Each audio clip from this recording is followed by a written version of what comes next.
It's now been a week since the 49ers' heartbreaking loss in Super Bowl 58. And back on Tuesday, when the team was clearing out their lockers for the offseason, emotions were still running high.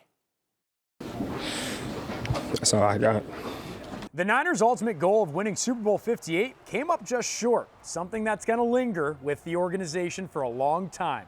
We got to the Super Bowl, we went to overtime, we fell short of it.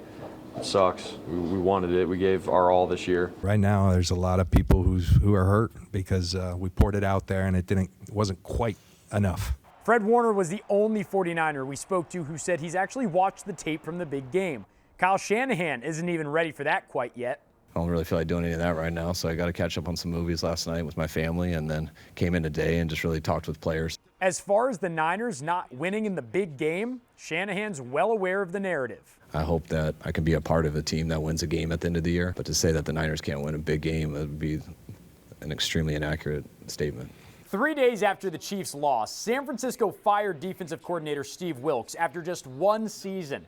Wilks just never seemed to click with Shanahan and the team. It was a hard job for him all along because he was coming into a system where it was something that he didn't run. You know, he had to come and learn what we did, and we were the #1 defense a year ago, and it's hard to sustain that type of play, but we still were a top defense in this league. The focus now shifts to the offseason and how the team keeps this core group together. The more good players you get, the tougher decisions you have. It's tough to take care of everyone. That could start with Brandon Ayuk. He's entering the final year of his rookie contract, but is still seeking a new long-term deal and still frustrated about his role on Sunday. Ayuk posted on Instagram, "Don't forget what got you there." His brother, much less cryptic. Why does your all-pro receiver have 3 catches in the Super Bowl? Is your hope to remain with the 49ers moving forward? If that's the right move, yeah. We are joined by the 49er insider, Cam Inman, for what might be the last time in a long time because the 49er season is over, ends in such a brutal way. Yeah. What did you think about talking with the players and some of their emotions today? I mean, the emotions were predictable, right? There was going to be guys really struggling to grasp it. There were guys ready to move forward into the offseason program. Seeing Brandon Ayuk breaking up, I get it, and he's a lot of attention is going to be on him this offseason, whether he's going to get a contract extension. I think it hit him hard because he wanted to have a bigger role in the Super Bowl. And I thought he was going to have a bigger role. He had 3 catches. Deebo Samuel had 3 catches. So it's just like, it doesn't always go as planned. And I think they understand that they know they have a really good team. And this is a team that's not going to get broken up. So it wasn't, hey man, I don't know what's going to happen next year. Hug bro, may never see you again. I didn't get that vibe. I will say in the aftermath when we did John Lynch and Kyle Shanahan, when they lost Super Bowl 4 years ago, it was way more devastating. To me, at least that's what I saw.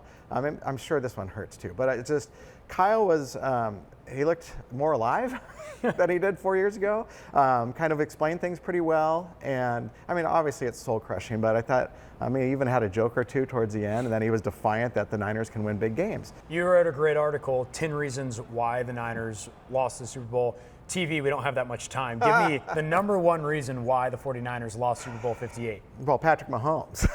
I mean, he's not on their team. And that's no disrespect to Brock Purdy because I thought Brock played pretty well, turnover free. But when Patrick Mahomes raced past Nick Bosa on fourth down, 4th and inches, you're inches away from ending the season.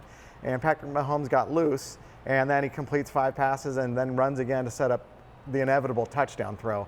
I thought that's what did it in. We can talk about whether it was the 3rd down play on offense, whether the 3rd down play at the end of regulation where they had to settle for a field goal, or the 3rd down play in overtime where they settled for a field goal. Matt, I don't know about this, if you know this, but this team is kind of haunted by incompletions to the right side of the end zone in big games. I've heard about that. Super Bowl 2012, Kaepernick 3 incompletions to Michael Crabtree on fade routes to the right side.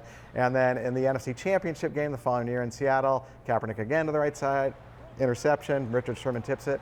So when he throws to the right side towards Juwan Jennings, I'm like, no, don't do it. Because I predicted that he was going to hit Brandon Ayuk over the middle, and Ayuk was open, which brings this conversation full circle back to Brandon Ayuk. So it is going to be an interesting offseason, but it's a championship contender. Whether they're the Super Bowl favorite, I don't think so, because Patrick Mahomes is on the other team. One guy who was quiet during most of the regular season, but then really good in the Super Bowl, he would have been the MVP, Juwan Jennings. He's a restricted free agent, so he can sign with another team, but the Niners can match that. Right. Did he price himself out of the Niners' pay range with such a good game? It's a really interesting question, more so because some of these other offenses that have a version of Kyle Shanahan's system probably could use him. He is secretly Kyle Shanahan's favorite player because he plays so physically, right? Kyle Shanahan was a wide receiver. He had to be gritty and have to do the dirty work to stay on a team. Well, that's what Juwan Jennings has done, but he's also made third down clutch catches. He's thrown a touchdown pass in a Super Bowl. We won't see that again, but it's like, he's what you want, but does he want to be can you afford him as a number 3 wide receiver? And then it comes into the bigger question is, can you keep Ayuk, Debo, and George Kittle on high contracts? And my answer to that is yes, because Brock Purdy's on a rookie deal for 1 more year. What are the toughest decisions that you think John Lynch has to sit down and make this offseason? That's really a really good one, because I think they need to fortify who they're going to get at defensive end opposite Nick. Nick Bosa is like your biggest investment right now. I know that people say Brandon, he'll be here. He should be. The contract's taken care of. Purdy's on the cheap. You don't have to worry about that for a year. Yeah, Ayuk, you'll figure it out. To me, this team has always operated. It's all about the defensive line, right? You invest heavily in Bosa, Eric Armstead, Javon Hargrave, and then who else? If it's Chase Young, I'm not putting a lot of money in it. But you have to solidify it, because when he came in midseason, he's still trying to learn the system. Same with Randy Gregory. Nick Bosa referred to this today. He wants somebody that's going to be with him throughout, like the offseason program or camp. I mean, Nick doesn't necessarily come to the program, but that way they know the system, and it's not just kind of like learning on the fly like a lot of guys had to do on defense this year, and I think that caught up to them at the end of the Super Bowl. Typically, we end this interview with one prediction for the game, your final score. We don't have to do that this week. What is your one bold prediction? A final score. A final score? A final score of the Super Bowl on February 9th in New Orleans. The San Francisco 49ers, for the first time in 30 years, will win the Super Bowl, and they were going to beat Jim Harbaugh's Los Angeles Chargers in the Superdome, where the 49er franchise lost their first ever Super Bowl under Harbaugh, and they will win. The 49ers will win 36-23. All right. Don't even have to ask about the offseason. We're already on to next season. Absolutely. Cam Inman, thanks for joining us. Thanks, man. Matt. It's been a great season. It has. Yep.